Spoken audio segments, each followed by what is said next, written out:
En este video vamos a ver otra aplicación directa de la ley de Faraday y otro de los ejercicios comunes que suele aparecer en cualquier curso de física sobre el tema. Se llama FEM inducida en una barra en movimiento. Generalmente la imagen puede ser similar a esta, entonces vamos a explicarla bien. Tenemos un alambre en forma de U fijo en el espacio, que es el marrón. Tenemos un campo magnético externo entrante representado en azul a través de las cruces. Y tenemos la famosa barra en movimiento, que va a ser esta celeste, que es vertical, que lo que va a hacer esa barra es moverse. Esa barra móvil, que acá está marcado con una velocidad, van a ver que es importante la velocidad porque va a ser de uno de los factores de los cuales depende la FEM generada, se está moviendo hacia la derecha en este caso. Entonces me parte de una posición y en un tiempo delta t va a estar hacia la derecha. Si miramos la imagen, claramente entre esta barra celeste al inicio y la barra en U fija se observa un área. Esa área, a medida que la barra se va corriendo, va aumentando, y por lo tanto se va a generar una variación de flujo magnético en aumento en este caso. Eso obviamente va a depender de si la barra se mueve hacia la derecha o hacia la izquierda. La cuestión es que como la barra se mueve, hay una variación de flujo magnético, y esa variación de flujo magnético es la que produce una FEM, que en particular va a producir la FEM en esta propia barra. Entonces, una vez que yo visualicé que en esa barra se va a generar una FEM, se pueden hacer cuentas, y bueno, resulta que mediante una demostración que no viene mucho al caso ahora, se llega a que la FEM inducida que se genera en esta barra depende estrictamente del campo magnético externo, que en este caso son cruces. L sería el largo de la barra, que también es el largo de la U, digamos, y V, que es la velocidad de la barra. Así que depende de estos tres factores nada más. Entonces, dos o tres aclaraciones importantes. Cuando la barra se mueve, en este caso hacia la derecha, si tomamos la barra solamente como muestra esta figura a la izquierda abajo, y pienso que de última esa barra que se está moviendo está constituida de partículas, entonces si agarro una de las partículas de esa barra, supongamos una carga positiva, está hecha de cargas positivas, que son protones, y cargas negativas, que son electrones y neutrones, porque todos los átomos tienen eso. Supongamos que agarro una carga positiva. Si yo pienso que esa barra se está moviendo, implica que esa carga se está moviendo. Como la barra se está moviendo hacia la derecha, la partícula se mueve hacia la derecha.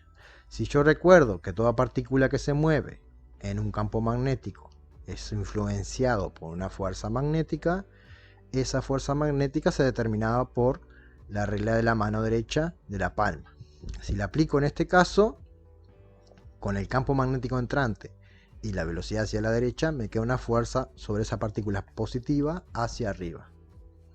Eso quiere decir que debido al movimiento de esa barra respecto a ese campo magnético, se va a producir que las partículas positivas se van a aglomerar en la parte de arriba de la barra, y las partículas negativas, como la fuerza magnética es opuesta, es al revés, en sentido contrario, se van a aglomerar abajo. Entonces ahí vemos la razón por la cual esta barra va a quedar polarizada con una FEM que depende del campo, el largo y la velocidad, y va a tener una polaridad, así se le llama este signo de más y de menos, una polaridad como la que se muestra ahí. Si eso lo llevo al circuito, significaría que la parte de arriba de la barra, al moverse hacia la derecha, es positivo, y la parte de abajo es negativo, generándose como una especie de fuente en la propia barra. Esa barra va a producir acá en este circuito una corriente eléctrica que va a salir del positivo en la corriente convencional, generándose en sentido antihorario, y va a regresar al circuito, y entonces podría poner, por ejemplo, una lámpara acá, y al moverse esa barra se generaría un voltaje sobre la lámpara y la prendería. Otra forma de ver esto es pensar un poco en lo que pasa en la imagen. Si la barra se está moviendo hacia la derecha, el flujo magnético está aumentando, el campo magnético inducido tiene que ser opuesto a ese aumento, que en este caso, como el campo externo es entrante, el inducido va a ser saliente, y por regla de la mano derecha del torniquete me quedaría una corriente en sentido antihorario. Bien, siguiendo un poquito con la discusión, vamos a ver qué pasa con la fuerza externa. Para que esa barra se mueva hacia la derecha, como vimos, generando esa barra, la polaridad positivo arriba, negativo abajo, con corriente antihoraria, necesariamente yo tendría que hacer una fuerza externa hacia la derecha. El tema está en que si yo quiero que se mueva esa barra a velocidad constante, tendría que tener una fuerza neta nula. Entonces, si yo comienzo aplicando una fuerza, resulta como la barra se comienza a mover, va a aparecer inmediatamente una FEM inducida y una corriente inducida, y esta corriente inducida genera una fuerza magnética opuesta a la fuerza externa aplicada. Y eso es muy importante porque esta fuerza magnética no puede ser a favor, tiene que ser en contra. Y ahí, si quieren, está la idea de oposición de la regla de Lenz. Se opone al cambio que la genera. O sea que la corriente inducida en ese circuito va a ser tal que haga aparecer una fuerza magnética opuesta a la fuerza externa que hace mover la barra. Bien, ¿por qué eso es tan importante, que esa fuerza sea opuesta? Porque nos permite decir que es imposible que se genere energía. Si esa fuerza magnética fuera a favor de la fuerza externa, fíjense que se podría dejar de aplicar la fuerza y entonces la barra empezaría a moverse gracias a esa fuerza magnética. Como eso no pasa, porque siempre es opuesta al movimiento de la barra, no puedo generar energía de la nada. Necesito realizar un trabajo eléctrico externo o mecánico para mover la barra que haga generar esa energía eléctrica. Entonces no puedo generar energía de la nada. Eso es importante porque ahora hay mucha cosa, muchos videos de que dicen que se puede generar energía eléctrica. Bueno, acá estamos demostrando que no se puede.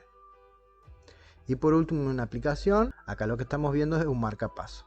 Es un bebé. Los bebés sufren de muerte súbita en algunos casos.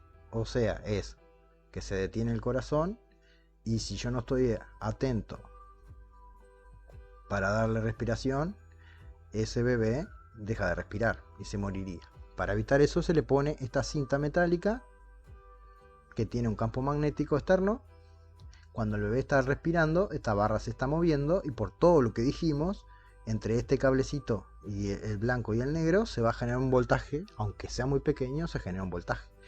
Mientras el bebé esté respirando, va a estar moviendo esa barra o esa especie de cinto que adentro tiene algo metálico. Entonces va a estarse generando un voltaje externo. Y bien, para terminar voy a estar haciendo el ejemplo 5.9, a ver si se entienden las ideas desarrolladas teóricamente, y voy a dejar para ustedes el ejercicio 5.10, que también es algo similar, para que ustedes se prueben. Como siempre digo, están las respuestas abajo y suerte con ello. Me da esta imagen en que tengo una barra fija, que es toda esta parte de acá, en forma de U, con una resistencia R conectada al medio. Tengo una barra móvil que me dice que tiene una distancia L. Me está diciendo además que esa barra, como marca la velocidad, se mueve hacia abajo, que lo que va a estar indicando es que el área de esta sección, este rectángulo que se forma acá, va a ir disminuyendo porque esta barra va bajando. Sé que esta velocidad es constante, y además me marca el campo magnético externo, que es saliente, o sea, hacia afuera. Me da como información la resistencia, que es de 20 ohmios. Esta me da el largo del conductor, que es 10 centímetros, que debo pasar a metros, que eso lo hago dividiendo entre 100, me da 0,10 metros. Me da el campo magnético externo, que es de 0,30 Tesla, que salienta hacia acá. Y además me dice la corriente inducida que hay en esta espiral, que es de 3,0 mA o 3,0 por 10 a la menos 3 amperes. Lo primero que me pide en la parte A del ejercicio 5.9 es que calcule el sentido, dice cuál es el sentido de la intensidad de corriente inducida. Entonces me tengo que fijar un poquito acá, que es lo que está pasando con el flujo. Entonces, la idea acá es que yo debo considerar esta área que se forma acá entre esta parte fija y esta barra móvil, y como esta barra está bajando, el flujo a través de esta área está disminuyendo, y como el flujo está disminuyendo en este campo magnético que es saliente, por regla de Lenz se va a oponer a esa disminución. Entonces lo que hace es intentar sumar un campo magnético más con el campo magnético inducido. Así que el campo magnético inducido tiene que ser saliente, al igual que es el externo, porque la barra está bajando y disminuyendo el flujo magnético. Así que conclusión de todo esto, por regla de Lenz, es que el campo magnético inducido tiene que ser saliente. Por lo tanto, si el campo magnético es saliente, por regla de Lenz, la corriente tiene que ser, poniendo el pulgar hacia afuera, la corriente tiene que ser en sentido antihorario. Así que acá la corriente baja y acá sube para tener ese sentido antihorario. Bien, después en la parte B me dice indica la polaridad del segmento conductor. La polaridad del segmento conductor, que nos estamos refiriendo al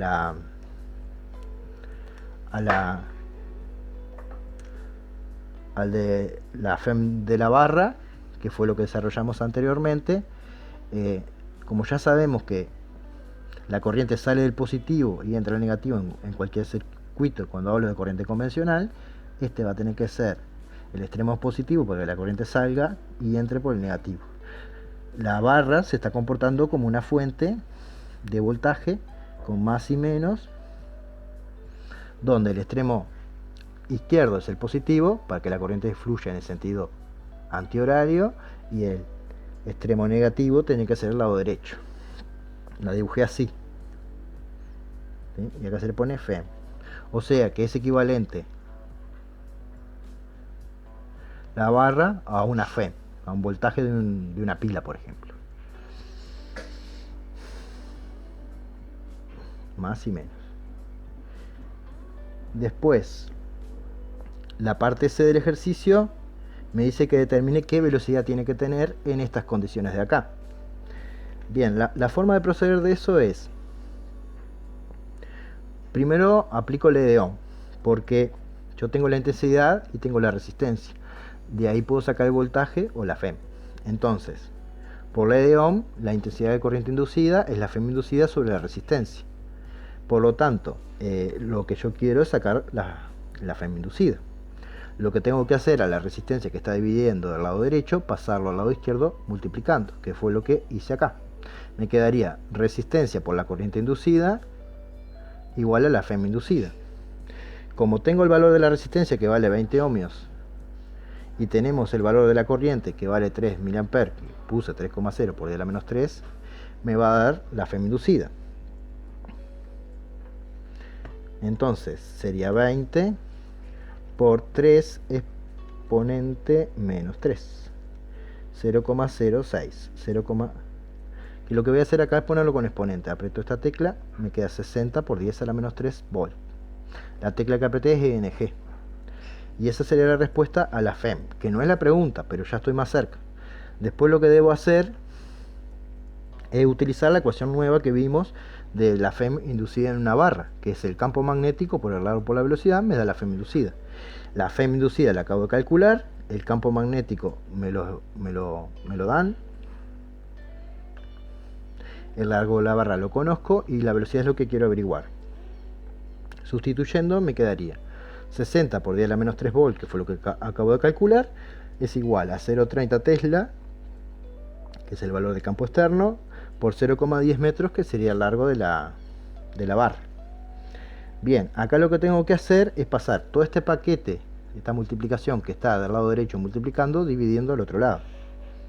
Me quedaría 60 por 10 a la menos 3, que ya estaba del lado izquierdo, dividido ese producto, que acá lo que hice es poner paréntesis para hacerlo en la calculadora. O sea, los 0,30 por los 0,10. Hago esta cuenta en la calculadora. 60 exponente menos 3, divido paréntesis 0,30 por 0,10. Me da 2. Como vengo trabajando con dos cifras significativas, este va a 2,0. Y como es velocidad, 2,0 metros por segundo. Y esa es la pregunta ¿qué velocidad tenía la barra? La idea era mostrar un poco un ejercicio al revés, en que no es directamente el cálculo, sino que hay que hacer algún despeje. Bien, y ahí termina el ejercicio, así que espero que tengan la misma suerte que yo en el ejercicio 5.10.